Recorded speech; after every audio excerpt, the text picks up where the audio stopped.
The Telephone Preference Service is a UK register of domestic telephone numbers whose users have indicated that they do not wish to receive sales and marketing telephone calls. Registration is free of charge. The service is paid for by the direct marketing industry. There is a similar service for corporate users, the Corporate Telephone Preference Service. Similar do not call lists are implemented in other countries. It is a legal requirement that all organizations do not make such calls to numbers registered on the TPS unless consent has been given. However, the TPS has no powers of enforcement, and a 2013 survey by which found that people registered on the TPS list received twice as many marketing calls as those not on the list.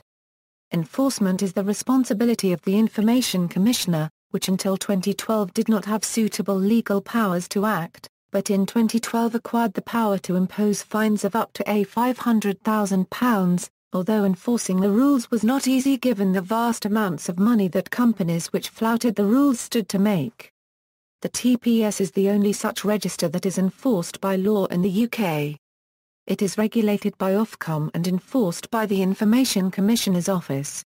It is run by the Direct Marketing Association, the organisation grouping telemarketers, on behalf of Ofcom. Neither Ofcom nor the government provide any funding. Loopholes include people who have, often unwittingly, consented to be contacted, and calls purporting to be for market research. The effectiveness of the TPS is limited. Enforcement is so lax that many organizations completely ignore it and do not check numbers. There is no control over calls from outside the UK. Many of the most abusive and sometimes fraudulent calls originate from overseas. A spokesman for the Direct Marketing Association Euro, who run the TPS Euro, said in July 2012 that it had received a dramatic increase in complaints from telephone subscribers cold called by telemarketing firms, and that some firms simply chose to ignore the rules. The DMA sent between 1,000 to 2,000 complaints to the Information Commissioner's Office each month, yet no penalty fines had been imposed in at least 18 months. The head of the TPS said candidly about the service's failings, in a 2013 interview, "I would completely understand if The Guardian newspaper wrote a TPS is broken headline. The similarly named government telephone preference scheme is quite different. It is a system used since 1952 by the General Post Office and its successor British Telecom for disabling outgoing calls from all landlines if the telephone network is overloaded during an emergency. Only vital lines which are registered with the scheme may make outgoing calls when it is activated." History: residential users have been able to register on the list since May 1999 under the Telecommunications Regulations 1999. The list has statutory force under the Privacy and Electronic Communications Regulations 2003. From June 25, 2004, corporate subscribers were also allowed to register on the list under Privacy and Electronic Communications Regulations 2004. In 2012, the enforcement powers of the ICO and penalties were much strengthened. However, in 2013 it was still described as no longer fit for purpose, and its head said there is legislation to back us up. But the rules are complex, have loopholes, are split between agencies, tend to lag technology advances, and have been low priority. Registration and complaints: numbers can be registered via the TPS website, or by telephone, and can take up to 28 days to become fully effective. Complaints can be made via the site. The TPS says that it will then contact the company and warn them they are breaching the regulations and ask them to add your number to their own do not call list.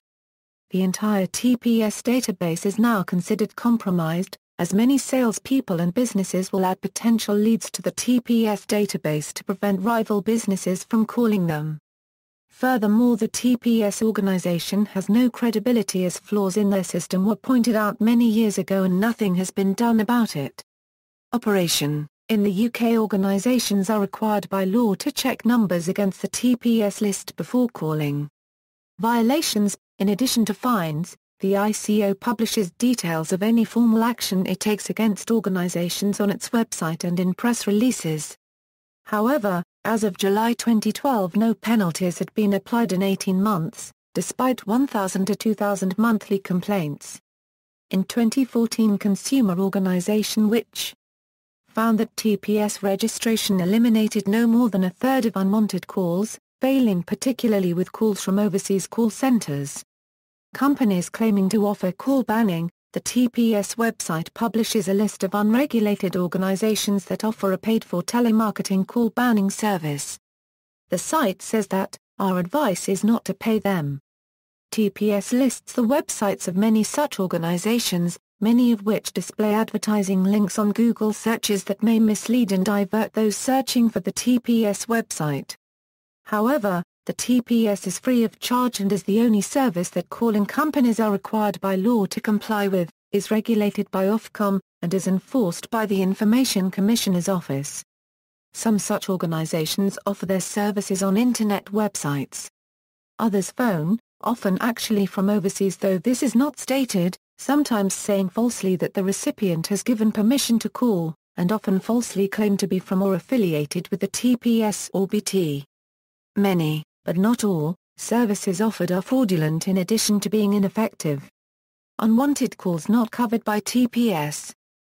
Calls with consent equals, telephone subscribers who have at some time consented to be collared perhaps by filling in a long-forgotten web form years ago with a box to tick if you don't want to receive further information, or a firm of which the subscriber is a customer may legally be called unless they explicitly withdraw the implied permission given to the organization concerned. A ticked box or an unticked no box on a form from a trusted organization agreeing to permit calls from other carefully selected organizations can allow a huge variety of calls. Silent calls silent calls, calls which remain silent when answered, are often due to callers using an automated dialer to make multiple calls in rapid succession, anticipating that many will not be answered. If an operator is not available at the time a call is answered, it will be silent. Silent calls, while not covered by TPS, can be reported to Ofcom. Automatic messages organizations that use recorded phone messages for marketing or sales calls must have prior consent from the subscriber. Unauthorized silent calls and robocalls from an identified caller can be reported to the ICO. Market research TPS does not cover market research calls. Instead, individual Mr. companies must be contacted and told not to call a number. If the company continues to call, complaints can be made to the Market Research Society, who may be able to take action if the call was from one of their members. The TPS rules are intended to allow legitimate opinion pollers such as ICM, asking about political and other preferences, but sales lead harvesters claim to be conducting a survey, and try to collect personal information age, income, interests that can be used for later sales calls or sold, rather than anonymous views about government, or council exercise facilities. Calls from overseas TPS will investigate unsolicited direct marketing calls from overseas made on behalf of a company that has a UK presence. Complaints about calls from companies with no UK presence can be made to the ICO. The ICO cooperates with similar organisations in Europe, the European Commission and other countries. UK organisations cannot themselves regulate or prevent calls to UK numbers being made from overseas. Debt collection organisations looking to recover debts are not required to screen their data against the TPS register. Such calls, in cases where they are not allowed, can be reported to the local trading standards office. Debt collection callers to a number for someone not at that number can be told not to call again. If they continue to call, the ICO may be able to help from a data protection perspective. Text messages text messages are not covered by TPS. However, they can only be sent with the recipient's prior consent. Complaints can be made to the ICO. Text alerts text messages sent to a landline not able to display them can cause the telephone to ring several times, and the text message to be read out automatically if the phone is answered.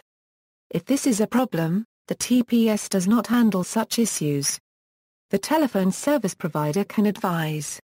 Fraudulent calls registration with TPS does not in practice stop illegal fraudulent calls, often from overseas. and TPS does not have the authority to investigate them. They can be reported to the local Trading Standards Office or the police.